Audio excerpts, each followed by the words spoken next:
Money as energy, an ancient understanding. This text serves as a gateway to the long-held understanding that money is not merely a physical entity, but an energetic one. It suggests that true wealth originates not from actions alone, but from one's inner being. By aligning internally, individuals can become conduits for the abundance that is inherently theirs. This wisdom, the text posits, has been passed down through generations and resonates with the vibrations of those who have grasped the true nature of abundance. The fact that one is drawn to these teachings indicates an awakening, a recognition that money transcends paper and metal, existing as a flowing river of infinite potential responsive to one's energetic frequency. Wealth is not a distant goal to be attained, but an ever-present ocean within. Just as a flower blooms naturally, prosperity is one's natural state, requiring not teaching but a remembering of one's true nature. The words within this text are intended to spark a transformation, awakening dormant memories of a divine birthright to prosperity. True wealth, it is conveyed, arises from internal alignment, a harmony with the very forces that create worlds, rather than solely from external effort. This is presented not as a book of typical strategies, but as a key to unlocking the vast chambers of abundance within one's consciousness. As one engages with these teachings, limitations are shed, revealing the inherent luminosity of prosperity that has always been. The ancient ones understood these principles, and now this knowledge calls for remembrance. Part 1. Remembering the Ancient Flow. Chapter 1. The Invisible Currency. The story of Elanar in a bustling marketplace illustrates the fundamental truth that money's essence is not physical but energetic. Elanar initially believed wealth was as tangible and fixed as the copper coins she earned. However, her encounter with an aged traveler revealed that money has no fixed form, akin to water flowing where consciousness directs it. Physical currency, like coins and notes, are merely vessels for an energy as limitless as the universe. This energy responds not to forceful acquisition, but to hearts resonating with it. Upon grasping this wisdom, Elanar's shop flourished not through external changes, but through her altered awareness. Where she once perceived scarcity, she now recognized the infinite flow of abundance. Her prosperity increased not from harder work, but from aligning with wealth's true nature. The example of Harold, a mail carrier who exuded joy and abundance despite a modest salary, further underscores this principle. He found richness in simple aspects of life, carrying wealth in his vibration long before it manifested materially through an unexpected inheritance. This suggests that abundance stems from internal alignment rather than external circumstances. Both Elanar and Harold realized that prosperity arrives when it is recognized as an inherent state rather than something to be pursued. To embrace this understanding, a visualization exercise is recommended. Finding stillness, closing the eyes, and breathing deeply. In this state, one should envision money not as physical currency, but as streams of golden light flowing effortlessly towards them. Feeling oneself open to receive this energy, recognizing it as simply energy returning to energy, is crucial. Allowing one's entire being to resonate with this frequency of abundance, holding this vision until its truth is felt in every cell, is key. This practice is said to dissolve the barriers between oneself and wealth's eternal flow, enabling one to become a natural conductor of money as energy, allowing abundance to move through as easily as breath. Chapter 2. The Ancient Flow of Abundance.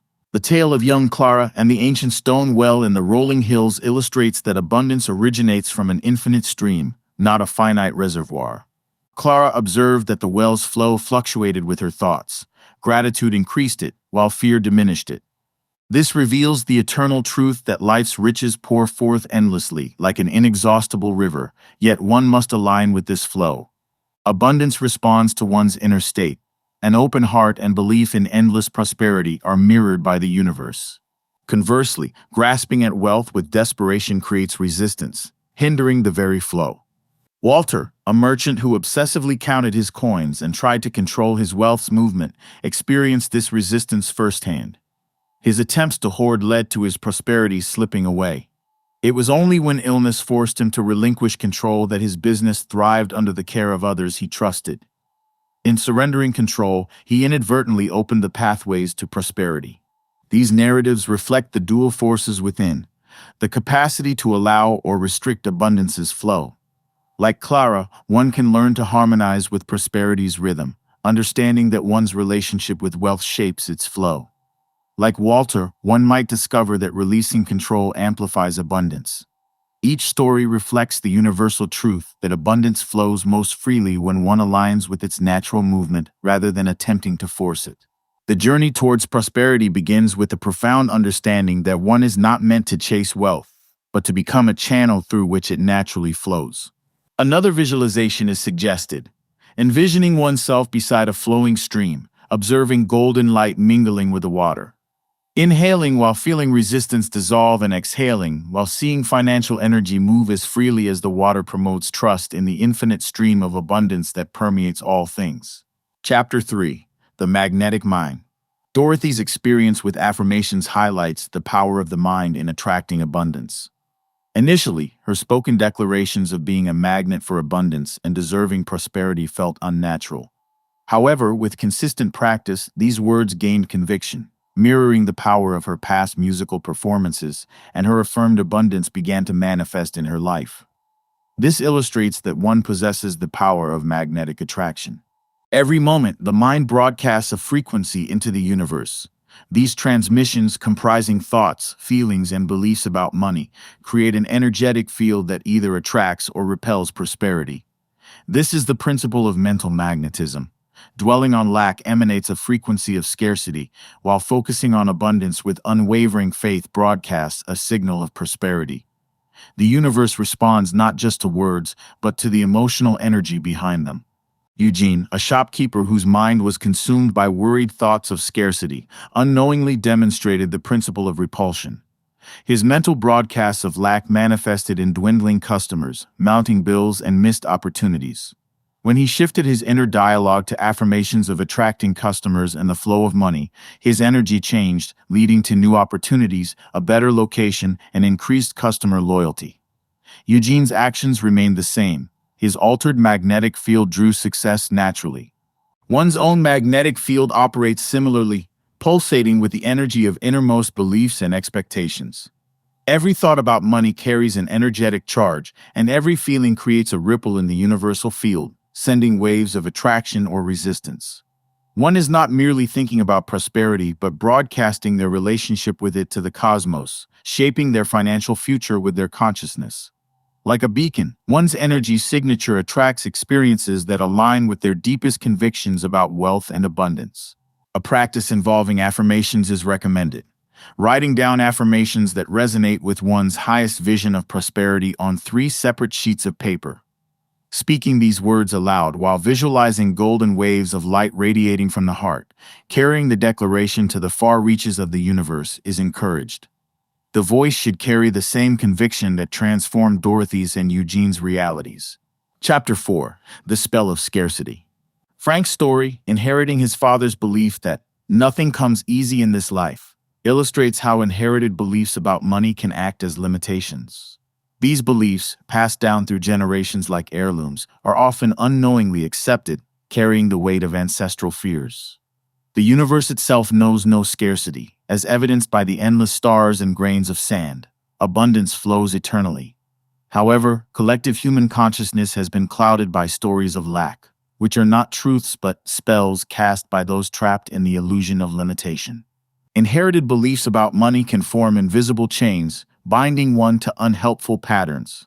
These might include the notions that wealth requires struggle, that money is inherently evil, or that one must choose between spiritual and material richness.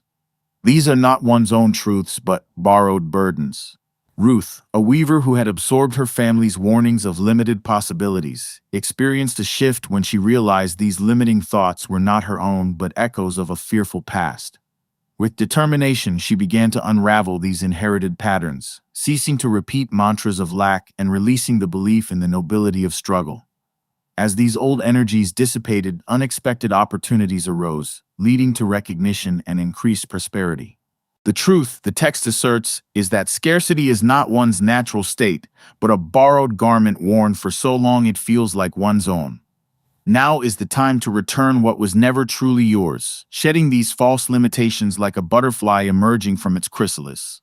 By releasing these inherited patterns of lack, one aligns with the natural order of prosperity that has always been a divine birthright. A journaling practice is suggested, writing down the 5 strongest scarcity beliefs that echo through one's family line. Closing the eyes and envisioning each belief as a dark thread, gathering them one by one in the mind's eye, and watching as divine fire transmutes them into golden light is recommended. This process is meant to create a feeling of ancestral weight lifting as each limiting belief dissolves into pure potential. Chapter 5. The Shadow of Gold. Marvin's discomfort with receiving, his consistent polite refusal of gifts from grateful students, highlights a common resistance to abundance disguised as virtue. This pattern, where one believes their worthiness must precede receiving, is not nobility but an ancient wound. Each time a blessing is deflected, the sacred cycle of energy that sustains all life is interrupted. The universe operates through continuous exchange, exemplified by the earth receiving rain and giving forth fruit, and flowers accepting sunlight and offering nectar. In this divine flow, receiving is as sacred as giving, yet many carry hidden shame around accepting abundance. Marvin's dream of a withered garden where flowers refused sunlight revealed that his resistance to receiving was fear masquerading as nobility. Similarly, Edith, a prosperous shop owner, experienced guilt with each success, shrinking from her abundance as if it were a sin, until she realized her shame dishonored the very force that sought to bless her. Resistance to receiving often carries echoes of past times when abundance might have brought danger or unwanted attention. However, those times have passed, and the universe desires to flow through individuals, expressing its limitlessness through their prosperity. Blocking receiving not only denies oneself, but also disrupts the grand orchestration of give and take that sustains all creation. One's abundance is not separate from the universal flow, but essential to it, like a river that must both receive from its origin and give to the sea. By resisting abundance, one creates a dam in the cosmic current, hindering not only personal prosperity, but also the gifts one is meant to share. The universe seeks perfect balance through each individual, and the willingness to receive becomes the very foundation of the capacity to give. A mirror practice is suggested, standing before a mirror in quiet moments, placing a hand on the heart, and meeting one's own gaze with tenderness. Speaking the words, "It is safe to receive, I am worthy now," with the authority of the soul is recommended to dissolve ancient barriers to receiving and feel the truth of one's worthiness echoing through every cell. Chapter 6. The Sacred Law of Exchange. Raymond's experience, where his growing material wealth was accompanied by a diminishing spirit, illustrates the principle that wealth, like all energy, must flow to remain pure. Hoarding, driven by fear of loss, creates the very scarcity one seeks to avoid. Money in its highest form is love made visible, a medium for the divine expression of infinite abundance. Nature demonstrates this truth through trees releasing leaves and rivers flowing to the ocean, trusting in replenishment. This is the way of universal law. What flows out must flow back, multiplied. When Raymond began giving freely mending tools without charge, teaching his craft, his grip on wealth loosened, and new customers and opportunities appeared, even drawing wealthy patrons who paid generously. Similarly, Lillian, recently widowed and with limited provisions, shared her last loaf of bread with a hungry traveler, placing trust above fear. That very evening, she received news of an inheritance from an unknown relative. These stories reflect the eternal truth that giving and receiving are not opposing actions, but different expressions of the same force, like inhalation and exhalation forming a single breath. Giving with joy aligns one with the natural law of increase. Generosity becomes a declaration of trust in the endless flow of abundance. This sacred cycle, known to the wise for centuries, teaches that true wealth arises not from hoarding, but from participating in life's grand exchange. Just as a flower must open to receive sunlight and release its fragrance, one's heart must remain open to both giving and receiving. Each act of genuine giving creates a ripple in the cosmic fabric, returning multiplied blessings through unexpected channels. The universe recognizes and responds to this profound trust, orchestrating circumstances that reflect back the abundance shown. A practice of conscious giving is encouraged, selecting one meaningful act of giving today, whether time, resources, or energy, and offering it freely without attachment to outcome or recognition. Feeling the joy of releasing rather than the fear of losing in this sacred act of circulation allows one to become a conscious participant in the universe's endless dance of giving and receiving. Chapter 7. Money is a mirror, not a master. Beatrice's judgmental thoughts towards wealthy merchants, while her own purse dwindled, illustrates the principle that money acts as a mirror, reflecting inner images with perfect accuracy. Judging wealth in others is a reflection of self-judgment, and resenting abundance in others commands it to stay away. The universe operates through resonance, not resistance. One's relationship with money mirrors their relationship with themselves. Every financial transaction carries the imprint of deepest beliefs about worth, power, and the right to prosper. George's habit of blaming money for his troubles, lamenting his lack, shifted when he recognized his own words had created a web of blame, trapping him in scarcity. The moment he saw money as a reflection rather than an enemy, his circumstances began to transform. One's money story mirrors their inner story, reflecting the deepest truths held about oneself. Healing the relationship with oneself doubts, fears, and ancient wounds simultaneously heals the relationship with abundance. The barriers to prosperity crumble, revealing the natural flow of wealth meant to be. Releasing judgment of others returns as acceptance, creating positive ripples in financial reality. Extending love to wealth draws prosperity back, as the universe mirrors the vibration offered. Every shift in consciousness creates a corresponding shift in circumstances. A writing practice is suggested, taking a quiet moment to write a letter to money, expressing frustrations, fears, and accusations, as if addressing someone misunderstood. Then, writing a second letter, speaking to money as a faithful friend and divine messenger, revealing where healing awaits, is encouraged.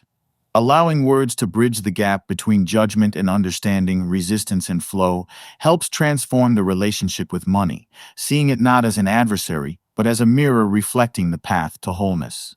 Chapter 8. Desire is a divine compass. Agnes's habit of dismissing her desires for a better life for her children as selfish thoughts reveals a common misconception about desire.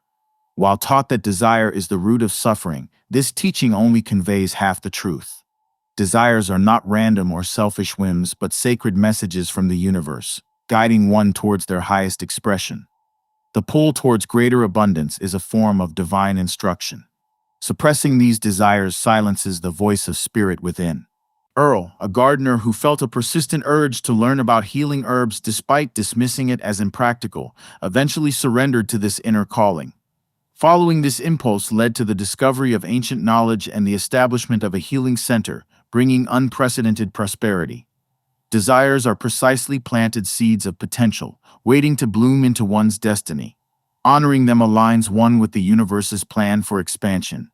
Each acknowledged longing for more attunes one to the frequency of abundance-seeking expression. The desire for wealth is not separate from one's spiritual path, but integral to it, for in pursuing true desires, one unlocks the gifts meant to be shared. One's abundance becomes a channel for divine energy to bless others. Embracing prosperity consciousness aligns one with the universe's infinite abundance. Every financial transaction carries the potential for blessing. Every investment becomes an act of faith in the divine order. Expanding the capacity to receive simultaneously expands the ability to give, creating an endless cycle of spiritual and material prosperity. A practice of honoring desire is recommended. Finding a quiet space, closing the eyes, placing a hand on the heart, and allowing one's deepest desire for abundance to rise without judgment or shame. Breathing into this longing and speaking the words, "This longing is sacred, I honor it fully with reverence," is encouraged. Chapter 9. The Wealth Frequency. Jones continued dancing for pure joy, despite her professional career being over, attracted unexpected abundance into her life, illustrating the power of authentic joy. The universe responds not to actions alone, but to one's vibration. Emanating joy, gratitude, and peace speaks wealth's native tongue. These emotions are keys that unlock universal abundance. Many spend their lives trying to earn money through force, missing the simple truth that wealth is attracted, not acquired. One's emotional state creates an energetic field that either welcomes or repels abundance. Joy is not the result of having money, but the magnet that draws it. One need not wait for external changes to feel wealthy. Embodying the feeling first reshapes reality to match the inner state. Stanley, a shopkeeper who viewed his store as a burden, experienced a transformation when he began practicing gratitude and greeting customers with genuine warmth. Within months, his store thrived as new opportunities and customers appeared. demonstrating that shifting one's emotional frequency attracts prosperity effortlessly. One's emotional state is the blueprint for their material reality. Vibrating at the frequency of abundance through joy, appreciation, and peace compels the physical world to reorganize itself accordingly, like a magnet attracting corresponding elements. Maintaining states of genuine gratitude and serene confidence activates forces far greater than mere effort. A practice to embody joy is suggested. Spending 5 minutes dancing, smiling, or laughing and saying, "This feeling is my new frequency." Chapter 10. Slaying the Final Shadow of Lack. Norma's panic and self-sabotage upon receiving a grant she had dreamed of illustrates a common resistance to abundance at the final threshold. This resistance, manifested as fear of success and feelings of unworthiness, is not a sign to retreat but the final guardian at the gate of your transformation. Doubts like, "I'm not ready," "I don't deserve this," or "What if I fail?" are echoes of old stories waiting to be released. Samuel, a gifted healer who turned away those seeking help due to feelings of unworthiness, experienced a shift when he affirmed his worthiness and trust in his ability to use his gift wisely. Opportunities he had previously overlooked suddenly appeared. Like Samuel, individuals possess gifts seeking expression, and doubt prevents the world from receiving them. The divine spark within yearns to shine, but hesitation dims its glow. Desired opportunities are not tests of qualification, but invitations to rise into true power, reflecting the inherent greatness within. A mirror practice is recommended. Looking deeply into one's own eyes, seeing past doubt and hesitation to the truth of who you are, and speaking the words, "I am ready now, I trust myself to receive," with the authority of the soul. Part 2. Dancing with the Divine Stream. Chapter 11. The Money Alchemist Within. Clyde's ability to find opportunity in the devastation of his withered crops by listening to inner guidance and planting unusual herbs that thrived, bringing unexpected wealth, exemplifies the power of transmutation. Every seeming loss contains the seed of greater abundance if one knows how to transform its energy. This is the ancient art of spiritual alchemy, where consciousness transmutes any financial situation from lack to abundance. The key is shifting energy to align with potential rather than fighting against the present. In the face of loss, one is not just a witness, but the alchemist of their reality. Through focused intention and elevated emotion, lead becomes gold, defeat becomes opportunity, and scarcity transforms into abundance. Elaine's transformation in the marketplace, from constantly telling herself a story of scarcity to affirming herself as a source of infinite value and abundance, illustrates this alchemy in action. As her inner narrative shifted, so did her outer world, with new opportunities and increased wealth. Financial reality is fluid and responsive to emitted energy. Like Clyde and Elaine, everyone holds the philosopher's stone within their consciousness. Thoughts, emotions, and beliefs are raw materials for transformation. Shifting the inner world beliefs about money, success, and abundance compels the outer world to mirror the transformed consciousness by universal law. This is the deeper meaning of spiritual alchemy, transforming leaden thoughts into golden manifestations. A journaling practice is suggested, writing down one area where money feels stagnant or challenging, then closing the eyes and seeing this situation as pure energy ready for transmutation. Writing a new version of the story as if the transformation has already occurred, feeling the truth of this new reality in the body, and letting words carry the vibration of completion is recommended, as feeling is the fire of spiritual alchemy. Chapter 12. Emotion is Currency. Gilbert's initial isolation and bitterness after his wife's passing began to shift when he was unexpectedly moved by the beauty of autumn leaves and whispered a simple "thank you," opening channels long sealed by grief. This illustrates the profound truth that emotion is the currency of the universe. Feelings are not just responses, but the very substance shaping reality. Mastering one's emotional state masters the flow of abundance itself. Just as water flows naturally through open channels, abundance flows most readily through hearts opened by gratitude, joy, and appreciation. One's emotional state creates the channel for universal energy to move. Opal, a seamstress whose modest circumstances were overshadowed by her radiant joy, unknowingly attracted abundance. Townspeople were drawn to her uplifting presence, leading to more orders than she could handle and neighbors offering help. Emotional wealth precedes material wealth. Cultivating joy, appreciation, and inner peace makes one a natural attractor for abundance. Gratitude unlocks doors and joy becomes a beacon. The universe responds to the vibrational essence emitted through emotional states. True prosperity begins within, where positive emotions nurtured create an irresistible force drawing forth life's bounty. An emotional balance sheet practice is suggested. Each evening, recording emotional transactions of the day, listing moments of joy, gratitude, peace, and excitement as deposits, and instances of fear, worry, anger, or doubt as withdrawals. This practice reveals how one is investing their feelings and allows for consciously choosing emotional vibrations that attract abundance. Chapter 13. Tuning your spirit to the frequency of gold. Leonard's shift from playing piano mechanically with worry to playing from pure love transformed his music and attracted unexpected opportunities in abundance.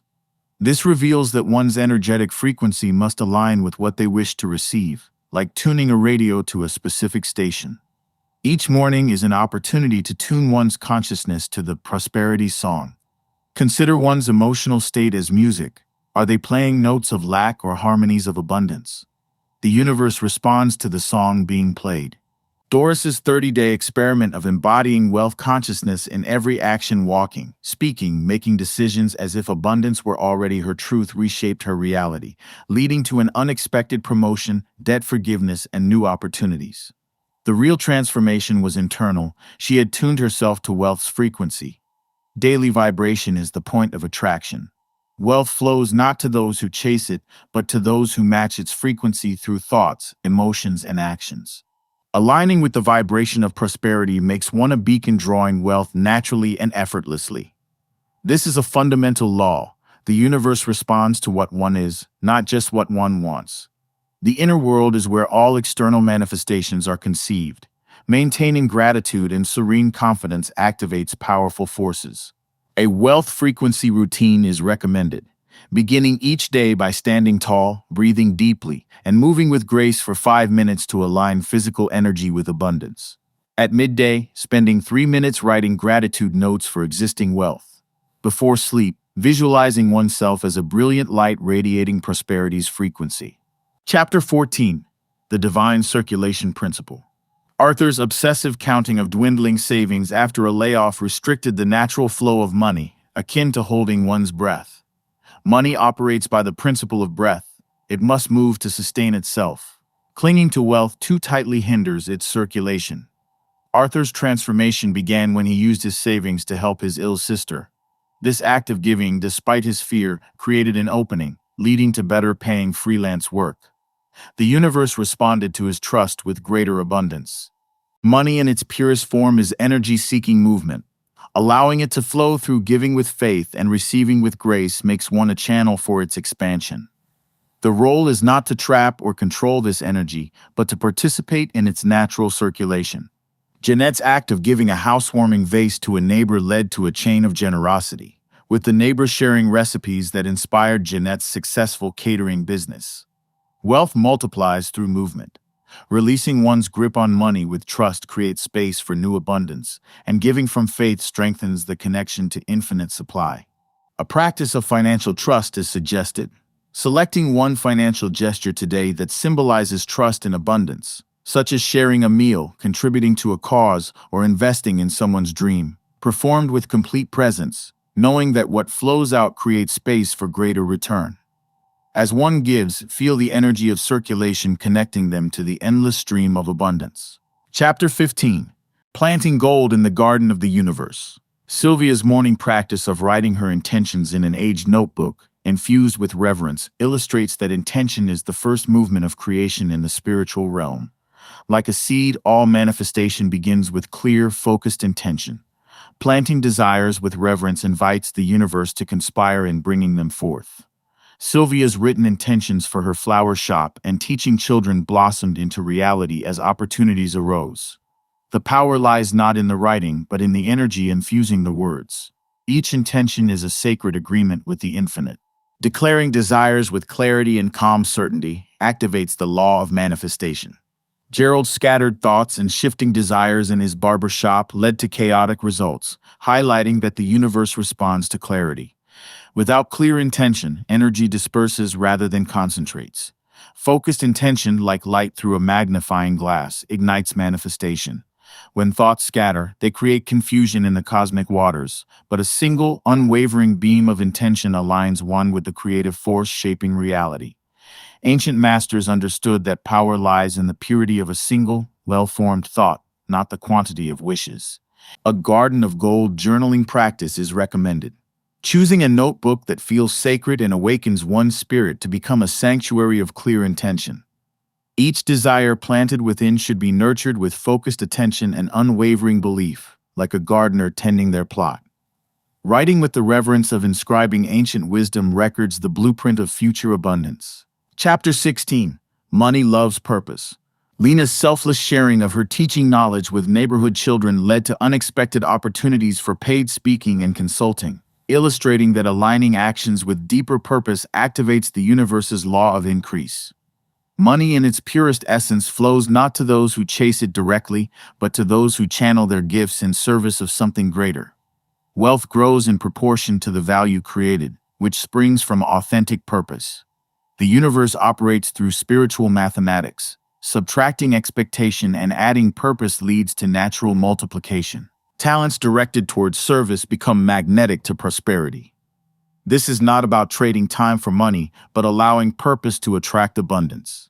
Russell's years of chasing vague dreams of wealth yielded unfocused results until he clarified how his desired wealth would serve others, giving his actions direction and allowing his income to reflect his clarity of purpose. One's relationship with money transforms when given a mission larger than oneself. Wealth naturally moves towards those who will channel it toward greater good. The key is asking, how can I serve more fully, rather than, how can I get more? Aligning financial desires with a deeper purpose taps into infinite supply. Money becomes a byproduct of service, a divine tool for expressing one's highest calling. Prosperity grows in proportion to the lives touched. A sacred practice to define wealth purpose is suggested. Finding a quiet space, lighting a candle, taking 3 deep breaths, and then writing a wealth purpose statement beginning with "My abundance serves." Describing in detail how financial prosperity will create positive change, including both personal dreams and benefits to others, plants seeds in fertile universal soil. Chapter 17. The voice of the universe is whispering yes. Mabel's transformation from doubt to receiving after witnessing sunlight transform her painting illustrates that the universe speaks through vibration and like attracts like. One's inner state becomes their outer reality. Rejection is merely reflection. Mabel's unconscious broadcasts of doubt were mirrored by her experiences. Cultivating an unwavering yes within compelled the external world to reflect this new resonance, leading to gallery openings and opportunities. The task is not to convince the world, but to embody acceptance and allowing. Vibrating at the frequency of yes invites life to echo that certainty. Arnold's rejected bank loan, fueled by his anxiety, created resistance. Releasing his grip on how money must come and shifting from pleading to knowing opened 3 unexpected channels of abundance. Experience of abundance or lack is determined by internal dialogue, not external circumstances.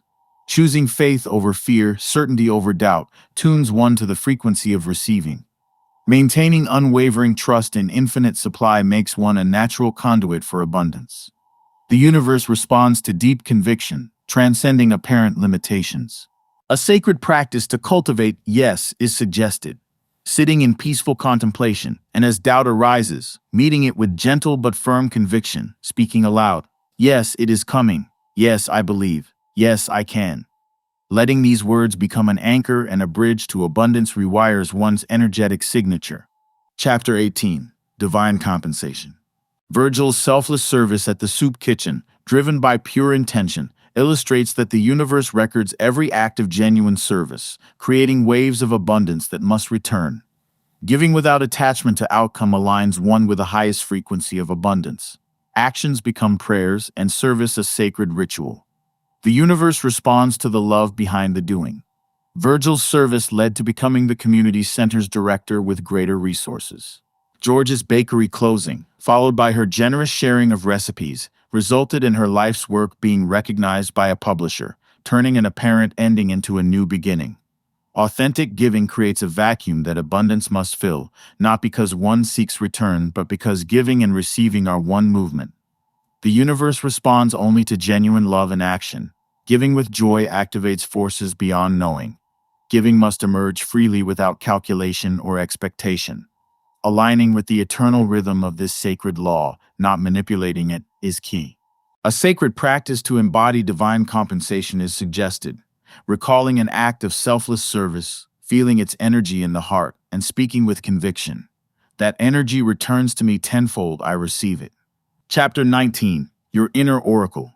Calvin's experience in the telegraph office, learning to listen not just to physical messages, but to subtle inner impressions, highlights that the universe speaks in whispers and gentle nudges through the quiet spaces between thoughts. Attuning to this sacred frequency allows guidance to flow naturally.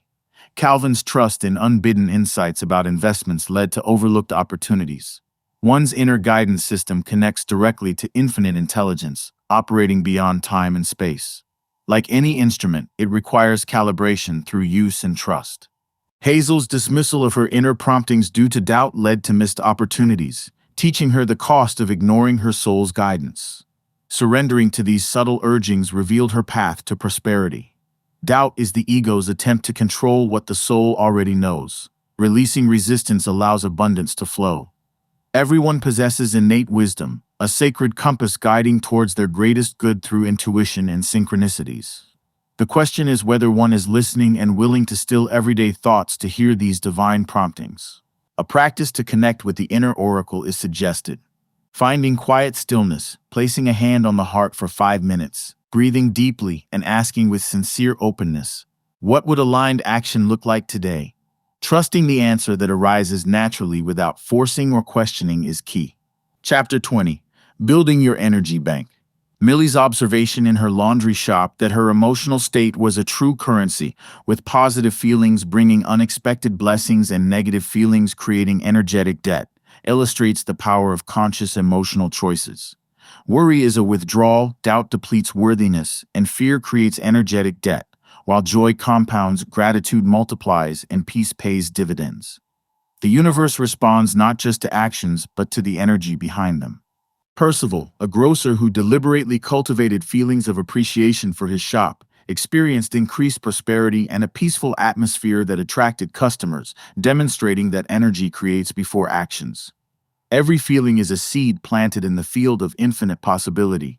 Consciously choosing elevated emotions establishes a vibrational foundation that naturally attracts material abundance. The universe responds first to the inner state. Cultivating gratitude, joy, and expectancy aligns one with the frequency of prosperity, attracting corresponding experiences. Inner states create distinct energetic signatures, shaping manifestations. A sacred energy audit is suggested. Recording emotional deposits, joy, peace, gratitude, excitement, and withdrawals, worry, doubt, scarcity, thinking to observe how external reality shifts with a positive energetic balance. Feelings are one's fortune.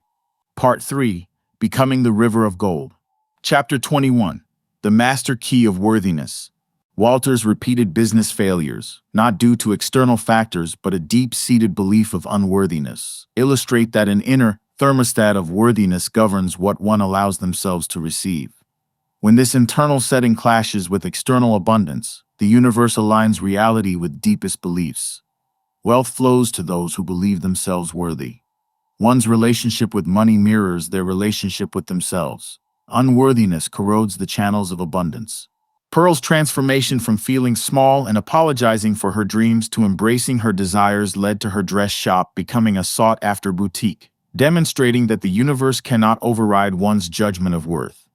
Worthiness is not earned but remembered, never in question except by one's own thoughts. The flow of wealth awaits only permission to receive. Denying worth builds a dam against divine current, while accepting inherent deservingness dissolves these barriers. A worthiness alignment practice is suggested, placing a hand over the heart, feeling its rhythm, and speaking with authority. I am worthy of wealth, I am worthy of ease, I am worthy now, allowing these words to replace doubts with timeless truth. Worth was never earned, it simply is. Chapter 22. Money as a Sacred Service. Hank's relentless pursuit of wealth, driven by effort and ambition, left him feeling unfulfilled until illness forced him to step back and realize that money responds to energy, not just effort. In stillness, he recognized the universe's guidance he had been too busy to hear. Wealth aligns with spiritual frequency, flowing naturally to an inner state of abundance, drawn to clarity, not desperation. Lois, a dance teacher who poured her heart into her work without strategizing for profit, created a magnetic field that drew resources effortlessly. Her passion attracted students and opportunities. Money obeys spiritual clarity, not struggle. Releasing the need to chase and commanding through alignment invites abundance. Power lies in being more aligned with one's highest expression. Abundance flows to open arms in perfect trust. A journaling practice to connect money with service is suggested. Writing in present tense how money serves one's highest life, speaking as if it's already manifesting, and feeling the truth of these words in the body as a declaration to the universe. Chapter 23. The Real Reality of Instant Manifestation. Otis's silent meditation and clear vision of abundance flowing into his life at the monastery led to the rapid materialization of his desires, illustrating that time bends to the purity of vision and stillness of heart. Removing doubt and attachment accelerates manifestation beyond ordinary understanding, occurring according to emotional clarity, not calendar days. Virginia's daily gratitude for gifts not yet seen, feeling the peace of a longed-for retreat, resulted in an anonymous benefactor paying for it within 3 weeks, demonstrating that miracles emerge at the speed of belief and depth of emotional alignment with the divine. Releasing resistance, maintaining pure vision, and standing in unwavering faith invites supernatural swiftness. Desires flow into manifestation the moment barriers of doubt are removed. A practice for instant manifestation is suggested. Creating a miracle list of 10 soul-igniting desires, feeling each is already accomplished, and speaking over each with absolute knowing, it already is. In the realm of pure potential, miracles already exist. Chapter 24. Letting the universe surprise you. Stan's meticulous planning for wealth was disrupted by an unexpected layoff, forcing him to release control and opening him to a surprising partnership opportunity that defied logic. The universe operates through infinite channels beyond careful planning. Releasing the grip on the how opens one to possibilities beyond imagination. The role is to align with the larger symphony, not orchestrate every detail. Estelle's whispered trust to the universe for guidance in her struggling seamstress business led to a retiring boutique owner inexplicably gifting her a fully equipped shop. Coincidence is often synchronicity in motion. The universe holds a grander vision than limited perspective can comprehend. Surrender taps into an infinite stream of potential. This is not abandoning action but releasing attachment to the form blessings must take. The how belongs to infinite intelligence. Remain open to receive through unexpected doors, trusting the universe's wisdom. Releasing the grip on a specific path allows divine intelligence to work through unimaginable channels. A practice of surrender is suggested. Choosing one area of financial control, taking a deep breath and saying aloud, I allow the universe to show me a better way, feeling the relief of releasing this burden to higher wisdom. Chapter 25. The Wealth Ritual of the Present Moment. Caleb's appreciation of the sunrise and simple joys on his way to work illustrates that the relationship with abundance begins in small moments. The universe responds to present vibration, not future plans. Postponing joy pushes abundance away. The secret is claiming richness now. Bernadette, a shop owner who deferred celebration until future success, realized that waiting for wealth to feel wealthy was like waiting for rain to plant a garden. Treating her small shop as if it were the finest transformed her energy and reality, attracting new opportunities. Wealth is a frequency tuned to in the present moment. Waiting for external shifts before allowing joy reverses the law of creation. Feeling precedes form. Aligning inner frequency with sought-after abundance is key. The universe responds to present energy. Understanding this principle holds the master key to manifestation. A sacred practice of present moment abundance is suggested. Choosing 3 small rituals to honor abundance today, such as lighting a candle at dawn with gratitude, taking a mindful walk blessing each step, and smiling intentionally throughout the day. These acts done with presence become portals for abundance. Chapter 26. The field responds to joy. Eugene singing each morning amidst grief, not to dispel pain but to honor it, unknowingly broadcast a frequency of pure joy that attracted abundance in the form of neighbors, clients, and opportunities. Joy is a signal to the universe, and pure, unconditional joy aligns one with the highest frequency of receiving. This is not about forced happiness, but allowing moments of genuine delight. Hattie's spontaneous dancing amidst depression became a ritual of pure joy, leading to a job opportunity perfectly suited to her soul. Joy is the magnet that draws miracles. Moments of pure delight create ripples in the universal field, returning as opportunities and wealth. Allowing oneself moments of unbridled happiness aligns with the highest vibrations, opening unexpected doors and synchronicities. Joy is a force of creation. A practice to cultivate joy is suggested. Scheduling 15 minutes today to do something purely for joy, with no agenda or purpose. Chapter 27. The Sacred Cycle of Creation. Alma's approach to painting, using visualization, feeling, embodiment, and release, illustrates that manifestation flows in rhythmic cycles like the seasons. Creation is a dance of divine timing, not a forceful act. Honoring each phase of this sacred cycle dissolves resistance and makes creation effortless. Bird, a carpenter who shifted from forcing his will on his craft to working in harmony with the wood's natural pattern, experienced a natural flow of opportunity and orders. Manifestations require this sacred rhythm. Some days are for visioning, others for feeling, acting, or releasing. Trusting the natural ebb and flow of creative energy allows manifestations to unfold with grace. A practice to align with the cycle of creation is suggested. Sitting quietly, placing a hand on the heart, asking where one is in the sacred cycle, and taking one aligned step from that point, trusting that this cycle serves the highest good. Chapter 28. You are the source. Lloyd's realization that he was not separate from divine providence, but an expression of it transformed his life and ministry. One is not reaching for abundance outside oneself, but is the very channel through which it flows. The search for wealth ends within. Delilah's understanding that her bookstore's successes and challenges flowed from her own consciousness, reclaiming her power as the source, led to a flourishing business as she expressed wealth through her being. One has believed themselves separate from abundance, but in this moment of recognition, they understand they are abundance taking form. Every perceived limitation was a veil concealing the vast wellspring of prosperity within.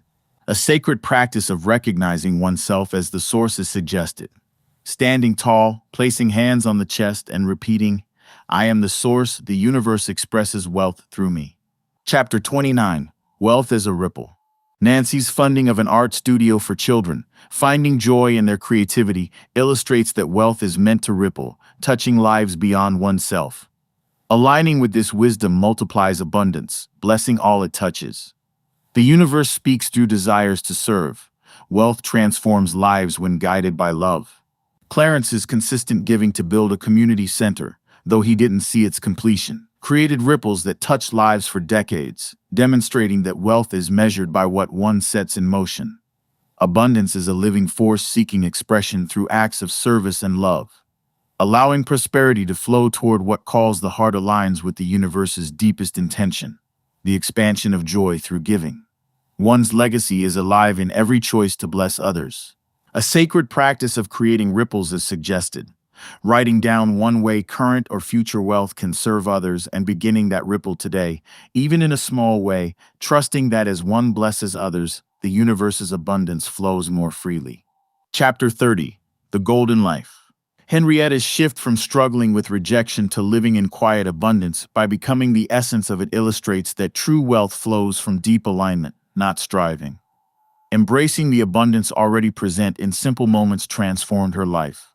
Franklin's realization of contentment in a simple moment with a friend revealed that the golden life isn't measured in dollars, but in the ability to recognize and embrace present abundance. Shifting perception completely transformed his experience. The golden life flows from recognizing present abundance, and external prosperity follows. Wealth is embodied, not chased. Choosing to live from inner abundance allows it to ripple outward. Prosperity flows from the fertile soil of consciousness. A practice to embrace the golden life is suggested. Closing the eyes, smiling, breathing deeply, imagining one's golden life already here, and whispering, "Thank you, I am ready." Conclusion. The wisdom imparted is not final, but an ongoing expansion. This is a living transmission of energy passed through many. One has walked through ancient doorways of understanding, seeing wealth flow from within. Through practice, one has remembered abundance as their natural state. The universe speaks the language of energy, and one is now fluent. Every moment offers a choice between lack and abundance, fear and faith, resistance and flow, creating the frequency that determines what comes. One is not separate from the source, but is that source expressing itself. Every breath connects to the infinite. The practices are gateways to enter again and again spiritual sustenance. One need not strive, but simply be still and know.